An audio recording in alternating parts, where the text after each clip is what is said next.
তখন আমরা বলেছিলাম ক্বালু বালা। ইংরেজিতে বলা হয় হয় নট, কেন নয়, অবশ্যই তুমি আমাদের রব। আমি আল্লাহ পাক মায়ের পেটের ভিতরে তিল তিল করে মায়ের মাসিককে, মায়ের অসুখকে বন্ধ করে দিই। যা বলেছিলাম তাই, হকও আসবে বাতিল তো কাঁপবে, ছিনিয়ে নেবে তোদের গলার মালা। খুব খেয়াল করেন কথাগুলো আমার মুসলমান ভাইরা। এই পৃথিবীর সমস্ত মানুষ আদম থেকে শুরু করে এই পৃথিবীর সর্বশেষ যে মানুষটি আসবে, সমস্ত মানুষদেরকে আল্লাহ পাক একসঙ্গে তাদের রূহকে বানিয়েছেন। এই জগৎটির নাম ছিল আলামে আরওয়াহ, রুহের জগৎ। কি জগৎ? কথা বলতে হবে, কি জগৎ? রুহের জগতে আমরা একই সঙ্গে ছিলাম, একই সঙ্গে ছিলাম। এই সময় আল্লাহ রাব্বুল আলামিন একটা প্রশ্ন করেছিল, আলাস্তু বিরাব্বিকুম, বলো তো আমি কি তোমাদের রব নয়? তখন আমরা বলেছিলাম ক্বালু বালা। ইংরেজিতে বলা হয় হয় নট, কেন নয়, অবশ্যই তুমি আমাদের রব। আমার মুসলমান ভাইরা, এবার সেখান থেকে আল্লাহ রাব্বুল আলামিন আদমকে সৃষ্টি করলেন। আদমকে সৃষ্টি করার পরে এরপর আদমের বুকের ভিতরে আল্লাহ রূহ ফুঁকে দিলেন। প্রথম রূহ হলো আদমকে আল্লাহ পাক দিলেন। আবার আদমের বাম পাজরের বাঁকা হাড় থেকে আল্লাহ পাক হাওয়াকে বানালেন, হাওয়াকে আল্লাহ পাক রূহ দিলেন। এইভাবে করে পৃথিবীর রূহগুলি আসতে শুরু করেছে।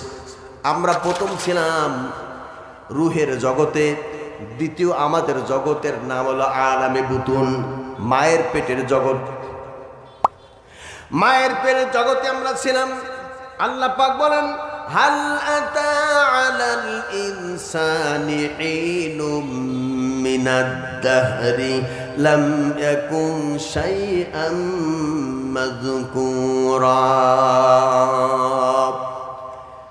তোমার জীবনে কি এমন সময় আসে নাই তখন তুমি উল্লেখযোগ্য বিষয়বস্তু হিসাবে পরিগণিত ছিল না? তুমি না ছিলে চেয়ারম্যান, না ছিলে এমপি, না ছিলে মেম্বার, না ছিলে মন্ত্রী, না ছিলে বক্তা, না ছিলে সভাপতি, না ছিলে শ্রোতা, না ছিলে দর্শক। আমি আল্লাহ পাক মায়ের পেটের ভিতরে তিল তিল করে মায়ের মাসিককে, মায়ের অসুখকে বন্ধ করে দিয়ে আমি আল্লাহ পাক মায়ের পেটের ভিতরে তিল তিল করে তোমাকে না পাক রক্ত খাওয়ায়া বড় বানাইছি। তিল তিল করে তোমাকে বড় বানাইছি। এরপর মায়ের পেট থেকে যখন আবার আরেকটা জগতে আমাদের আসতে হলো। এই জগৎ হলো বর্তমান যে আমরা আছি, ঘুরতেছি, বেড়াচ্ছি, খাচ্ছি, দাচ্ছি, আনন্দ করছি। এই জগতের নাম হলো আলামে দুনিয়া। এই দুনিয়ার জগতে আমরা যে আসছি, এই জগৎটা আমাদের জন্য বড় ইম্পর্টেন্ট জায়গা। কারণ এই জগতে আপনি বীজ বপন করবেন, তার ফসল হবে গিয়ে জান্নাতে। কোথায় বীজ বপন করবেন? কোথায়? এটা হলো জান্নাতের শস্য ক্ষেত। এখানে আপনি বীজ বপন করবেন আর এর ফসল পাবেন জান্নাতে। এখানে যদি বীজ বপন না করেন জান্নাতে আপনি কিছুই পাবেন না। এই জন্য বীজ বপন করার জন্য আল্লাহ পাক এই জমিনকে আমাদের জন্য ফেরাস করে দিয়েছেন।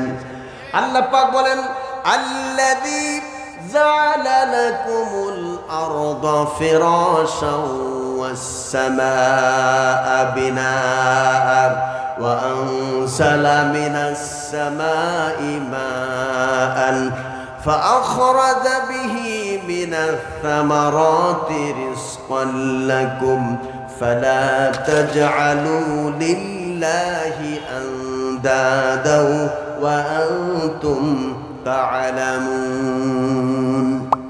আল্লাহ পাক বলেন, আমি তোমাদের জন্য গোটা জমিনকে বিছনার মতো করে দিয়েছি আর আসমানকে তোমাদের জন্য বিনা খুঁটিতে ছাদের মতো করে দিয়েছি। তাও সুবহানাল্লাহ কয় না? এরপর আমি আল্লাহ পাক ওয়ানজালা মিনাস সামা, আসমান থেকে পানি বর্ষণ করে ফল ফসলাদি উৎপাদনের জন্য আমি আল্লাহ পাক একটা মক্ষম পানির শেষের ব্যবস্থা আমি আল্লাহ পাক করে দিয়েছি। এত সুন্দর করে আল্লাহ পাক আমাদেরকে নিয়ামত দিলেন। এবার আসুন, আল্লাহ পাক বলেন আরেকটি শ্রেষ্ঠ নিয়ামত তোমাদেরকে দিয়েছি। সেই নিয়ামত আমি আল্লাহ পাক দিয়েছি তোমাদের ক্ষমতার নিয়ামত। কিসের? আরো জোরে। ক্ষমতার নিয়ামত দিয়েছি। আমার ভাই আলম খান, দীর্ঘদিন ধরে আমি কিন্তু ভাইকে আমি মোহাব্বত করি, কিন্তু একই সঙ্গে অনেকবার ফেস টু ফেস কথা হয়েছে, কিন্তু আমি যে আবুল বাশার জিহাদিতা উনি চেনেন না, আমি কিন্তু ওনাকে চিনি। আমার ভাইরা, আমি সব ঘটনা জানি। তাকে নিয়ে কতগুলো ষড়যন্ত্র করা হয়েছিল এই ক্ষমতার জন্য, ক্ষমতাকে চিরস্থায়ী করার জন্য ষড়যন্ত্র করা হয়েছিল। যারা ষড়যন্ত্র করেছিল তারা আজকের কেউই নাই, খুঁজে পাওয়া তাদের যাচ্ছে না। কথা বলেন না কেন? এই জন্য আমার গত বছরের বক্তৃতার একটি ছোট্ট স্লোগান ছিল, সেই স্লোগানটা আপনাদের মনে রাখতে বলেছিলাম, কারণ আমরা যেন গন্ধ পাচ্ছিলাম এই দেশে বাতিলটা বিতাড়িত হবে আর হক আগমন করবে। এটা আমরা বুঝতে পারছিলাম, কারণ এক বাড়িতে যদি সুন্দর কোনো খাবার তৈরি হয় তার ঘ্রাণ বের হয়, অনুরূপভাবে কিন্তু আলেম ওলামারা, বিজ্ঞ আল্লাহর ওলিরা, তারা কিন্তু যা ঘটবে তার একটা ঘ্রাণ আগের থেকে তারা নাকের মধ্যে পেয়ে যায়। এই জন্য গত বছর স্লোগান ছিল, পালা রে পালা, জলদি পালা, নইলে তোদের গলে ঝুলবে তালা। পালা রে পালা, জলদি পালা, নইলে তোদের গলে ঝুলবে তালা। হকও আসছে, বাতিল তো কাঁপবে। সেদিনকে এই কথা ছিল, আর এখন আজকের হবে উল্টা। গত বছর যা বলেছিলাম তাই, হকও আসবে, বাতিল তো কাঁপবে, ছিনিয়ে নেবে তোদের গলার মালা। পালা রে পালা, জলদি পালা, নইলে তোদের গলে ঝুলবে তালা। কথা বলেন না কেন? আমার ভাইরা, 2024 সালে 5 আগস্টে আল্লাহ রাব্বুল আলামিন এমন বিজয় দিলেন, হেলিকপ্টার চড়ে এমন পালান দিল, নিজের আপনজন, নিজের নেতৃত্ব, নিজের আপন নেতা যারা, যাদেরকে সবসময় নিয়ে পরামর্শ করতো, ওটাকে ধরো, ওটাকে মারো, ওটাকে আয়না ঘরে রাখো। আয়না ঘর তো আপনারা দেখেন না আমার ভাইরা, আয়না ঘর মানে একটি জীবন্ত কবরের মতো করে তাদেরকে আটকে রাখছিল। এগুলি সব পরিকল্পনা যাদেরকে নিয়ে করেছিল, তাদেরকে যাওয়ার সময় বলেও যেতে পারে নাই, তাদেরকে রেখে একা পাড়ি দিয়ে যে দেশের প্রোডাক্ট সেই দেশে চলে যেতে বাধ্য হয়েছে। এগুলি কেন হলো? আর পিছনে কারণ হলো, ওয়ালা ইন কাফারতুম ইন্না আযাবি লাশাদীদ। এই ক্ষমতা পাওয়ার পরে নাশুকরি করার কারণে আল্লাহ পাক দুনিয়া থেকে লাঞ্ছিত, বঞ্চিত, অপমানিত করেছে। উড়াল দিয়ে শুধুমাত্র শ্বশুর বাড়িতে যেছ, কিন্তু নয়, ইন্টারপোলের মাধ্যমে তোমার তৈরি করা আন্তর্জাতিক অপরাধটা বললে তোমার বিচার হবে বাংলার জমিনে। এই স্লোগান দেওয়া দরকার নেই। মনে হয় 40 বছর খান নাই স্লোগান দিচ্ছে। কে বলছে স্লোগান দিতে আপনাকে? আরো মার বাকি আছে আপনাদের, মার খাননি তো আরো মার বাকি আছে। স্লোগান